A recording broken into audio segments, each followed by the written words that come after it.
Ici Patricia Desgagnés et Alexandra Martel et bienvenue à cette émission de Carnivore.tv. Nous sommes présentement à Saint-Jérôme, ville qui a été fondée en 1834 quand la paroisse Saint-Jérôme de la Rivière-du-Nord a été construite après la requête du Monseigneur Signé, qui était l'évêque de Québec à l'époque. Le nom Saint-Jérôme vient du Saint Jérôme, qui fut le premier à traduire la Bible de l'hébreu au latin. La ville de Saint-Jérôme est aussi connue sous le nom de la Reine du Nord. La ville est maintenant la capitale régionale des Laurentides et la 15e ville en importance au Québec.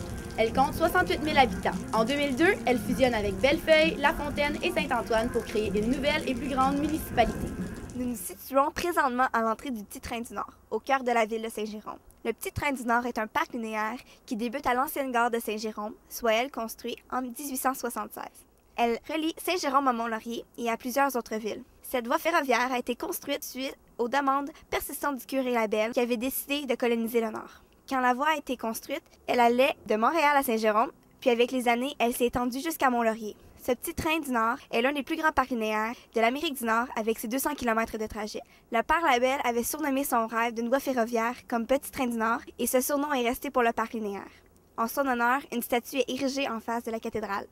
La ville de Saint-Jérôme est une ville qui regorge de lieux historiques, comme la cathédrale de Saint-Jérôme, construite en 1900. En 1951, celle-ci devient le diocèse de Saint-Jérôme. Un autre lieu religieux datant du début du siècle est le pensionnat des Saint-Anges, dont il ne reste que la façade aujourd'hui et qui est celle du cégep de Saint-Jérôme. Sa maison de la culture est dans l'ancien palais de justice de la ville. L'un des établissements les plus importants de la ville est la Maison de la culture Claude-Henri Grignon. Elle contient une salle de spectacle, la bibliothèque municipale, le musée d'art contemporain des Laurentides ainsi que l'espace Claude-Henri Grignon. Le musée d'art contemporain des Laurentides est l'un des plus importants du nord de Montréal. L'espace Claude-Henri Grignon est d'autant plus important puisque cet espace muséal expose toutes les facettes de l'œuvre Un homme et son péché de Claude-Henri Grignon, l'un des artistes de la région qui a aidé à promouvoir la ville. La ville de Saint-Jérôme abrite sa propre station de radio. Fondée en 1977, CIM-FM a d'abord comme but de livrer la musique à la population des Laurentides. Dans le cadre de notre émission, un de nos chroniqueurs, Danny Bibeau, va rencontrer le personnel de la station de radio pour nous parler de l'engouement médiatique autour de CIM-FM. De son côté, notre collègue Sarah Paré-Ward va nous parler littérature tout en visitant l'espace Claude-Henri Grignon.